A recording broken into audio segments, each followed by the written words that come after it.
නෙත්මිගේ ජීවිතේ හරියට එකම තාලෙට වැයෙන පරණ සින්දුවක් වගේ. එයාගේ හස්බන්ඩ් මහේෂ් නරක මිනිස්සෙක් නෙවෙයි. ඒත් එයාට ජීවිතේ කියන්නේ ඔෆිස් එකේ වැඩයි, සල්ලි හම්බ කරන එකයි විතරයි. මහේෂ් ළඟදී නෙත්මිට දැනුනේ එයා නිකම්ම ගෙදර තියෙන තවත් එක ලස්සන බඩුවක් විතරයි කියලා.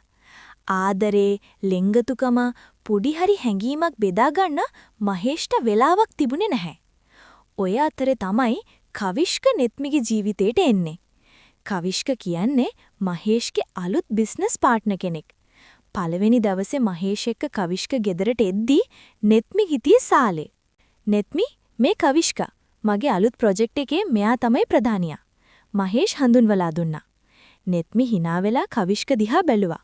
ඒත් කවිෂ්ක බලපු බැල්ම ඒක සාමාන්‍ය බැල්මකට වඩා ගොඩක් ගැඹුරුයි කියලා නෙත්මිට එකපාරටම දැනුණා.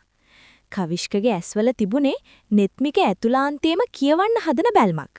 "ඔයා ගැන මහේෂ් කියලා තිබුණට වඩා ඔයා ගොඩක් ලස්සනයි නෙත්මි." කවිෂ්ක කිව්වේ හරිම මෘදු ඒත් බර කටහඬකින්. ඒ වචන කිහිපයට නෙත්මිගේ හිතේ කොනක පුංචි ගැස්මක් ඇති වුණා. ඊට පස්සේ කවිෂ්ක නිතරම ගෙදර එන්න යන්න ගත්තා. මහේෂ් නැති වෙලාවටත් සමහර දවස්වල කවිෂ්ක ආවේ වැඩ වගේකට කියලයි. මුලදි දෙන්න අතර තිබුණේ සාමාන්‍ය කතාබහක්. ඒත් හෙමින් ඒ කතාබහට අමුතුම රිද්මයක් එකතු වුණා. දවසක් හවස මහා වැස්සක් වහින වෙලාවක කවිෂ්ක ගෙදරට ආවා මහේෂ් හම්බ වෙන්න. ඒත් මහේෂ් එද්දි ටිකක් රෑ වෙනවා කියලා මැසේජ් එකක් දාලා තිබුණා. "කෝපි එකක් බොමුද කවිෂ්ක?" නෙත්මි ඇහුවේ සාලේ අඳුරු වෙලා තිබුණු මොහොතක. "ඔයා හදනවනම් ඕනම දෙයක්." කවිෂ්ක කිව්වේ නෙත්මි ළඟටම ආවිත්. කුස්සියට ගිය නෙත්මි පිටිපස්සෙන් කවිෂ්කත් ආවා. නෙත්මි කෝප්පේ හදද්දි කවිෂ්ක හිටියේ හරිම ළඟින්. නෙත්මි කෝප්පේ ගන්න හදද්දි කවිෂ්කගේ අත නෙත්මිගේ අතේ ගෑවුණා. ඒ ස්පර්ශය හරියට විදුලි සැරයක් වගේ ඇඟ පුරාම ගලාගෙන ගියා. "නෙත්මි, ඇයි ඔයා මෙච්චර තනියම ඉන්නේ?" කවිෂ්ක හෙමින් ඇහුවා. එයාගේ උණුසුම් හුස්ම නෙත්මිගේ බෙල්ලට දැනෙන්න ගත්තා. "මම තනියම නැහැ කවිෂ්ක. මහේෂ් ඉන්නවනේ." නෙත්මි කිව්වේ වෙවුලන හඬින්. "මහේෂ් ඉන්නවා ඒත් ඔයාගේ හිත තනියම. මට ඒක දැනෙනවා." කවිෂ්ක කියන ගමන් නෙත්මිගේ උරහිසින් අත තිබ්බා. නෙත්මි කවිෂ්ක දිහා බැලුවා. කවිෂ්කගේ ඇස්වල තිබුණේ මහා ලොකු ආසාවක් නෙත්මිට ඒක හොඳට තේරුණා. "කවිෂ්ක, මේක වැරදි." නෙත්මි කෙඳිරුවා. "වැරදි තමයි. ඒත් මට තවදුරටත් මාව පාලනය කරගන්න බැහැ." කවිෂ්ක කිව්වේ නෙත්මිගේ ඉනවටේ අත යවලා එයාව Tamanට තද කරගන්න ගමන්. නෙත්මිගේ හදවත මහා හයියෙන් ගැහෙන්න ගත්තා. නෙත්මිට දැනුනේ මුළු ලෝකෙම නතර වුණා වගේ. මහේෂ්ගෙන් කවදාවත් නොලැබෙනු ඒ උණුසුම, ඒ ආදරණීය රැකවරණය නෙත්මිට කවිෂ්කගෙන් දැනෙන්න ගත්තා. එයා කවිෂ්කව තදින් අල්ලගත්තේ Tamanගේ සමබලතාවයේ තියාගන්න බැරුවා. වැස්ස සද්දේ ඇස්සේ ඒ නිහඬ කුස්සිය ඇතුලේ දෙන්න අතර තිබුණ හැම සීමාවක්ම හෙමින් දිය වෙලා යන්න පටන් ගත්තා. කවිෂ්ක නෙත්මිව එක්ක සාලේ තිබුණු සෝෆා එක ගාවට එක්කගෙන ගියා. කාමරේ තිබුණේ මලානික එළියක්. කවිෂ්ක නෙත්මිව සෝෆා එකට බර කරලා එයාගේ ඇස් දිහා බැලුවා.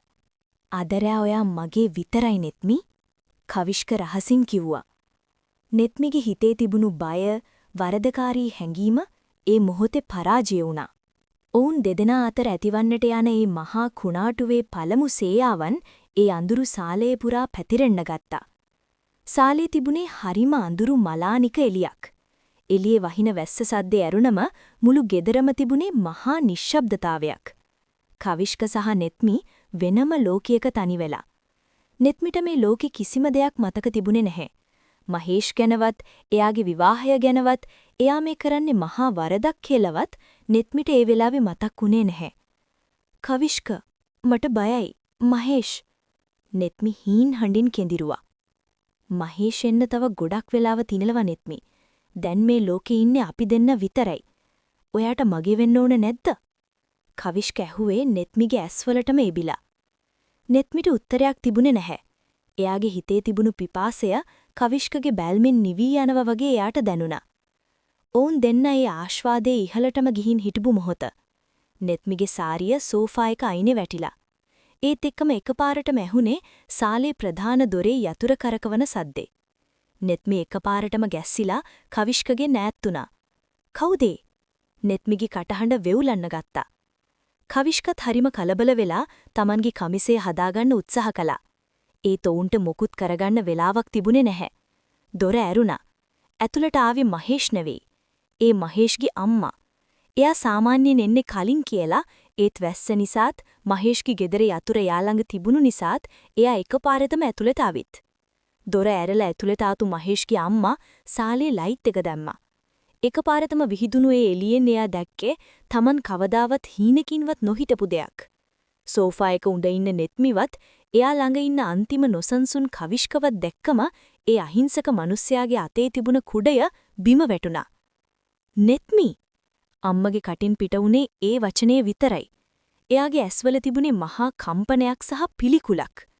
නෙත්මි බිම වැටිලා තිබුණු සාරිය ගත්තා. එයාගේ දෑස් වලින් කඳුළු කඩාගෙන වැටුණා.